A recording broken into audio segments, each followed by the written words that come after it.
ಬಹುಜನ ನಾಯಕ ಜೈ ಭೀಮ ಅಮರಗೊಳಿಸುವೆವು ನಿನ್ನ ನಾಮ. ಬಹುಜನ ನಾಯಕ ಜೈ ಭೀಮ ಅಮರಗೊಳಿಸುವೆವು ನಿನ್ನ ನಾಮ. ಬಹುಜನ ನಾಯಕ ಜೈ ಭೀಮ ಅಮರಗೊಳಿಸುವೆವು ನಿನ್ನ ನಾಮ. ಬಹುಜನ ನಾಯಕ ಜೈ ಭೀಮ ಅಮರಗೊಳಿಸುವೆವು ನಿನ್ನ ನಾಮ. ಶಪಥಗೈಯುವೆವು ಹಿಂದೇನೆ ಈ ದೇಶ ಆಳುವೆವು ನಿನ್ನಾಣೆ. ಶಪಥಗೈಯುವೆವು ಹಿಂದೇನೆ ಈ ದೇಶ ಆಳುವೆವು ನಿನ್ನಾಣೆ. ಬಹುಜನ ನಾಯಕ ಜೈ ಭೀಮ ಅಮರಗೊಳಿಸುವೆವು ನಿನ್ನ ನಾಮ. ಬಹುಜನ ನಾಯಕ ಜೈ ಭೀಮ ಅಮರಗೊಳಿಸುವೆವು ನಿನ್ನ ನಾಮ.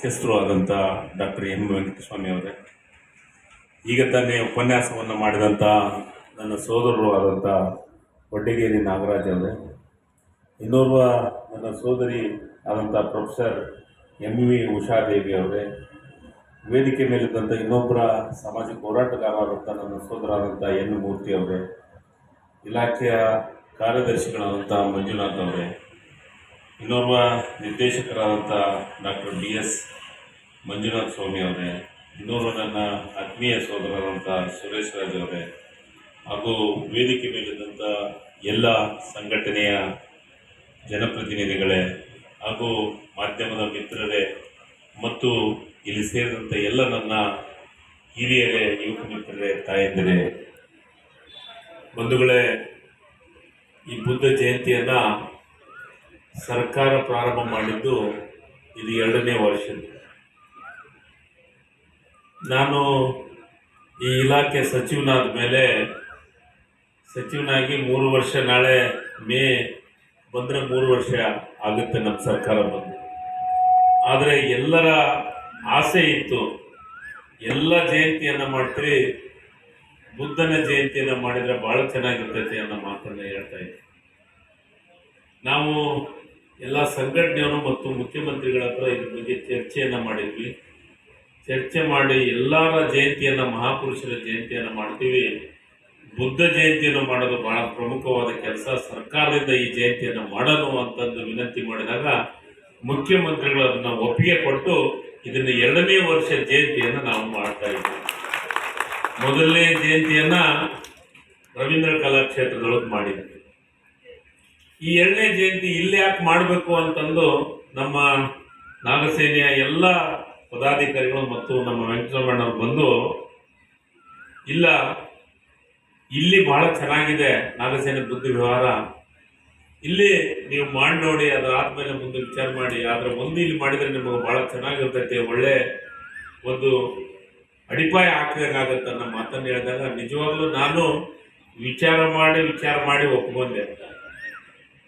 ಯಾಕಂದರೆ ನಾವು ಪ್ರತಿ ಸತಿ ಎಲ್ಲವೂ ಜಯಂತಿಯನ್ನು ರವೀಂದ್ರ ಕಲಾಕ್ಷೇತ್ರದೊಳಗೆ ಮಾಡೋದು, ಇದಕ್ಕೆ ಮತ್ತೆ ಏನೇನೋ ರೂಪ ಕೊಡೋಕೆ ಚಲೋ ಮಾಡ್ತಾರಲ್ಲಪ್ಪ ಅಂತ ಚಿಂತೆ ಮಾಡಿದಾಗ ನನಗಂತೂ ಒಂದು ಸತ್ಯ ಅನಿಸ್ತು, ಇಲ್ಲಿ ಮಾಡಿದ್ದು ಸಾರ್ಥಕತೆ ಆಯಿತು ಅನ್ನೋ ಮಾತನ್ನು ನಾನು ಹೇಳಲಿಕ್ಕೆ ಇಷ್ಟಪಡ್ತೇನೆ. ನಿಮಗೆಲ್ಲರಿಗೂ ಹಾರೈಸುತ್ತಾ ಬುದ್ಧ ಧಮ್ಮ ಸಂಘಕ್ಕೆ ನಮನಗಳನ್ನು ಸಲ್ಲಿಸುತ್ತಾ, ಓಮೇಶು ಬುದ್ಧ ಧಮ್ಮ ಸಂಘ ಪೂಜ್ಯ ಬಂತೇಜಿಗಳು ಮುಂಡುಗೋಡಿನಿಂದ ಬಂದಿದ್ದಾರೆ. ಎಲ್ಲ ಪೂಜ್ಯ ಬಂತೇಜಿಗಳಿಗೂ ನಮನಗಳನ್ನು ಸಲ್ಲಿಸುತ್ತಾ, ಈ ದಿನ ಭಗವಾನ್ ಬುದ್ಧರ ವಿಶೇಷವಾದ ಧಮ್ಮ, ಅವರು ಬೋಧಿಸಿದಂಥ ಧಮ್ಮವನ್ನು 2-3 ವಿಷಯಗಳನ್ನು, ಅವರು ನೇರವಾಗಿ ಬೋಧಿಸಿದಂಥ ವಿಷಯಗಳನ್ನು ನಾವು ಇಂದು ತಿಳ್ಕೊಳ್ಳೋದು ಪ್ರಯತ್ನ ಮಾಡೋಣ.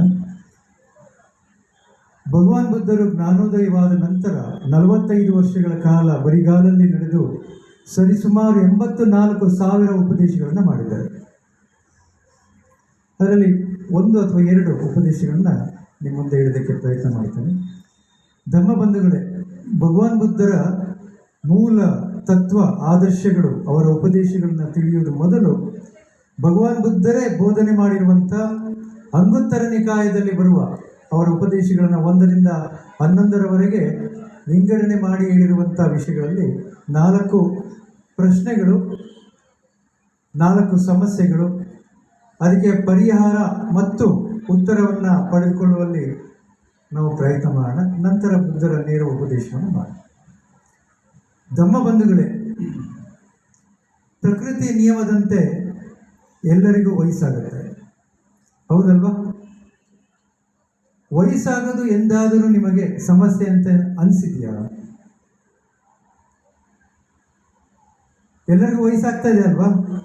ವಯಸ್ಸಾಗದೆ ಹಾಗೆ ಇರೋರು ಯಾರಿದ್ದೀರಿ ಇಲ್ಲಿ? ಎಲ್ಲರಿಗೂ ವಯಸ್ಸಾಗ್ತಾ ಇದೆ, ಎಲ್ಲರಿಗೂ ವಯಸ್ಸಾಗ್ತಾ ಇದೆ.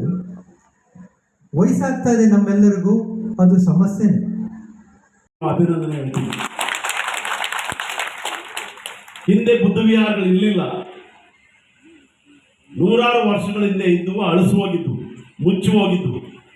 ಈಗ ಬುದ್ಧ ವಿಹಾರಗಳು ಹೆಚ್ಚು ಹೆಚ್ಚು ಬೆಳೀತಾ ಇದ್ದಾವೆ. ಇಂಥ ಸಂದರ್ಭದಲ್ಲಿ ನಾಗಸೇನಾ ಬುದ್ಧ ವಿಹಾರದ ಬಗ್ಗೆ 1-2 ಮಾತು ಅಷ್ಟೇ ಹೇಳ್ತೀನಿ.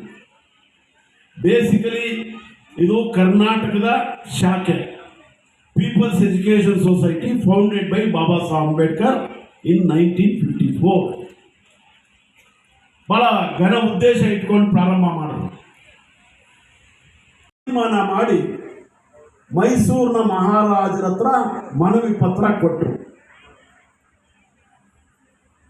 ಆಗಿನ ಕಾಲಕ್ಕೆ 1954 ಯೋಚನೆ ಮಾಡಿ, ರಾಜಮನೆತನಗಳ ರಾಜ್ಯಗಳಿದ್ದವು. ಗುಜರಾತ್ ರಾಜ್ಯದ ರಾಜರಿಗೂ ಅಥವಾ ಬೇರೆ ಬೇರೆ ರಾಜ್ಯಗಳ ರಾಜರಿಗೂ ಕೂಡ ಮನವಿ ಪತ್ರ ಕೊಟ್ಟಿದ್ರು. ಮೈಸೂರಿನ ಮಹಾರಾಜರು 1954ರಲ್ಲಿ ಜಯಚಾಮರಾಜೇಂದ್ರ ಒಡೆಯರ್ ಆಳ್ತಾ ಇದ್ರು. ತಮಗೆ ಗೊತ್ತಿದೆ, ನಾಲ್ವಡಿ ಕೃಷ್ಣರಾಜ ಒಡೆಯರ್ ಯಾರು, ಅವರ ಅಣ್ಣ ತಮ್ಮಂದ್ರೆ ಹೇಗೆ ಆಳ್ವಿಕೆ ನಡೆಸಿದ್ರು ಅಂತೇಳಿ. ಸಮಾಜಮುಖಿ ಆಡಳಿತ, ಜನಪರ ಆಡಳಿತ, ವಿಶೇಷವಾಗಿ ಪಂಚಮರ ಪರ ಆಡಳಿತ ಅನ್ನೋದನ್ನು ನಾವ್ಯಾರು ಮರಿಬಾರ್ದು. ಬಾಬಾ ಸಾಹೇಬ್ ಅಂಬೇಡ್ಕರ್ ಕೇಳಿದ ತಕ್ಷಣ ಬಾಬಾ ಸಾಹೇಬನ್ನು ಕರೆದೇ ಬಿಟ್ರು ಆಸ್ಥಾನಕ್ಕೆ, ಮೈಸೂರು ಆಸ್ಥಾನಕ್ಕೆ. ಜಯಚಾಮರಾಜೇಂದ್ರ ಒಡೆಯರ್ ಅವರು ಬಾಬಾ ಸಾಹೇಬ್ ಅಂಬೇಡ್ಕರ್ ಅವರ ನನಸು ಮಾಡೋದಕ್ಕೆ ಒಂದು ಸಾಂಸ್ಥಿಕ ರೂಪ ಬೇಕು. ಅದು ಇಂಟರ್ನ್ಯಾಷನಲ್ ಬುದ್ಧಿಸ್ಟ್ ಸೆಮಿನರಿ ಅಂತೇಳಿ ಅಂತಾರಾಷ್ಟ್ರೀಯ ಮಟ್ಟದ ಬೌದ್ಧ ಅಧ್ಯಯನ ಕೇಂದ್ರವನ್ನು ನಾನು ಮಾಡಬೇಕಂತಿದ್ದೀನಿ. ಬಹುಶಃ ಸೌತ್ ಇಂಡಿಯಾದ ಕೇಂದ್ರ ಸ್ಥಾನವಾಗಿರ್ತಕ್ಕಂಥ ಬೆಂಗಳೂರಲ್ಲಿ ಮಾಡ್ತೀನಿ, ದಯಮಾಡಿ ನಮಗೆ ದಯಪಾಲಿಸಿ ಅಂತೇಳಿ ಕೇಳಿದಾಗ ಜಯಚಾಮರಾಜೇಂದ್ರ ಅವರು ತಮ್ಮ ದಿವಾನ್ರನ್ನ ಬಾಬಾ ಸಾಹೇಬ್ ಅಂಬೇಡ್ಕರ್ ಜೊತೆ ಮಾಡಿ ಬೆಂಗಳೂರಿನ ಈ ಜಾಗಕ್ಕೆ ಕರ್ಕೊಂಡ್ಬಂದ್ರು. ಆದರೆ ಈ ರೀತಿಯ ಸ್ಪಂದನೆ ಇದ್ದಾರೆ ಕೆಲವರು, ಅದರಲ್ಲಿ ಕೆಲವರು. ಇವತ್ತಿನ ಸ್ಪಂದನೆ ಅಂತ ಹೇಳಿದ್ರೆ ಬಹಳ ಮುಖ್ಯವಾದದ್ದು ಅಂತೇಳಿ ಅವ್ರಿಗೆ ನಾನು ನಿಮ್ಮೆಲ್ಲರ ಪರವಾಗಿ ಅಭಿನಂದನೆ. ಈ ಸ್ಪಂದನೆ ಹಾಗೆ ಇದ್ದರೆ ಬೌದ್ಧರ ಅಭಿವೃದ್ಧಿಯ ಯುಗ ಬಹಳ ಹತ್ತಿರದಲ್ಲಿ ಆರಂಭ ಆಗುತ್ತೆ ಅಂತೇಳಿ ಅವ್ರನ್ನ ಅಭಿನಂದಿಸಿ, ಬೋಧಿದತ್ತ ಅವರು ಇವತ್ತು ಬಹಳ ಪ್ರಮುಖವಾಗಿರ್ತಕ್ಕಂಥ, ಬಹಳ ವಿಶೇಷವಾದಂಥ ಅರ್ಥವಿರ್ತಕ್ಕಂಥ ಸಂದೇಶಗಳನ್ನು ರವಾನಿಸಿದ್ದಾರೆ.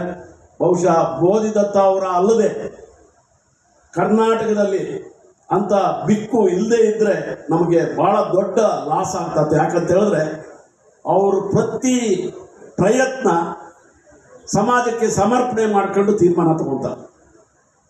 ಅವರು ಸನ್ನತಿಯಿಂದ ಇಲ್ಲಿವರೆಗೆ 900 ಕಿಲೋಮೀಟರ್ ಇಂಥ ಬಿಸಿಲಲ್ಲಿ, ಗಾಳಿಯಲ್ಲಿ, ಮಳೆಯಲ್ಲಿ ಪಾದದ ಬೆರಳುಗಳು ರಕ್ತ ಸೋರ್ತಾ ಇದ್ರು ಕೂಡ ಹಿಂಸೆ ಅನುಭವಿಸ್ತಾ ಅಹಿಂಸೆಯ ತತ್ವಕ್ಕೆ ಬದ್ಧರಾಗಿ ಇವತ್ತು ಇಲ್ಲಿ ಬಂದಿದ್ದಾರೆ. ಅವರ ಕಾರಣಕ್ಕಾಗಿ ಪಂಚಶೀಲ ಪಾದಯಾತ್ರೆ ಇಲ್ಲಿಂದ ಪ್ರಾರಂಭ ಆಗಿದೆ, ಈಗಲೇ ಚಾಲನೆ ಕೊಟ್ಟಿದ್ದಾರೆ ಮುಖ್ಯಮಂತ್ರಿಗಳು. ಅದು ಮುಂದಿನ ವರ್ಷಕ್ಕೆ ಬಹುಶಃ ವಿಶ್ವ ಬೌದ್ಧ ಸಮ್ಮೇಳನ ಚಾಮರಾಜನಗರದ ನಳಂದ ವಿಶ್ವವಿದ್ಯಾಲಯದ ನಡೆದಕ್ಕೆ ಚಾಲನೆ ಕೂಡ ಆಗಿದೆ. ಇಂಥ ಒಂದು ಕಾರ್ಯಕ್ರಮಕ್ಕೆ ಅವರು ಇಲ್ಲಿ ನಾನು ಅವ್ರ ಜೊತೆ ಮಾತಾಡಿದಾಗ, ಸರ್ ಇಲ್ಲೇ ಮಾಡೋಣ, ಅದೇನಾದರೂ ಮಾಡಿ ಸರ್ಕಾರವನ್ನು ಒಪ್ಸೋಣ ಅಂತೇಳಿ ಹೇಳಿ ಒಬ್ಬ ಮಹಿಳಾ ಬುದ್ಧಿಸ್ಟ್ ಲೀಡರ್ ಮಾತಾಡೋದು ಭಾಳ ಮುಖ್ಯ ಆಗುತ್ತೆ ಅಂತೇಳಿ ಮಾವಳ್ಳಿ ಶಂಕರನ್ನು ಸೂಚನೆ ಕೊಟ್ಟರು. ನಿರ್ದೇಶಕರು ಇಮಿಡಿಯೇಟಾಗಿ ಅದಕ್ಕೆ ಎಸ್ ಅಂತ ಹೇಳಿದ್ರು. ಹಾಗಾಗಿ ಉಷಾದೇವಿ ಅವರು ಹೆಸರು ಪ್ರಸ್ತಾಪ. ಇಬ್ಬರೂ ಕೂಡ ನಾಗರಾಜಯ್ಯ ದಲಿತ ಚಳುವಳಿ ಜೊತೆಗೆ ಬಂದಿರತಕ್ಕಂಥವರು, ಸಾಹಿತಿಯಾಗಿ ಕೇವಲ ಒಂದು ಸಣ್ಣ ಲೆಕ್ಚರರ್, ಆದರೆ ಅವರು ವಿದ್ವತ್ ಮಾತ್ರ ಇವತ್ತಿನ ಬೌದ್ಧ ಜಯಂತಿಯ ಸಂದರ್ಭದಲ್ಲಿ ಏನಿದೆ ಅನ್ನೋದನ್ನು ಅವರು ವ್ಯಕ್ತಪಡಿಸಿದ್ರು. ಅವರಿಗೆ ನಿಮ್ಮೆಲ್ಲರ ಪರವಾಗಿ ಅಭಿನಂದನೆ ಹೇಳಕ್ಕೆ ಇಷ್ಟಪಡ್ತಾ ಇದ್ದೀನಿ. ಮೇಡಮ್ ಅವ್ರಿಗೂ ಕೂಡ ಇದ್ದಕ್ಕಿದ್ದಂಗೆ ತೀರ್ಮಾನ ಮಾಡಿದ್ದು ಯಾರ ಹೆಸರು ಹೇಳೋದು ಅಂತ ಹೇಳಿದಾಗ ನೇರವಾಗಿ ಅವ್ರ ಹೆಸರು ಜ್ಞಾಪಕ ಬಂದು ನಾವು ನಿರ್ದೇಶಕರು ಕೇಳಿದಾಗ ಅದನ್ನು ಎಸ್ ಅಂದ್ರೆ ಇವತ್ತು ಬಂದಿದ್ದಾರೆ. ಕಾರ್ಯಕ್ರಮ ಭಾಳ ಸೊಗಸಾಗಿ ಅವರಿಂದ ಕೂಡ ಮೂಡಿ ಬಂದಿದೆ.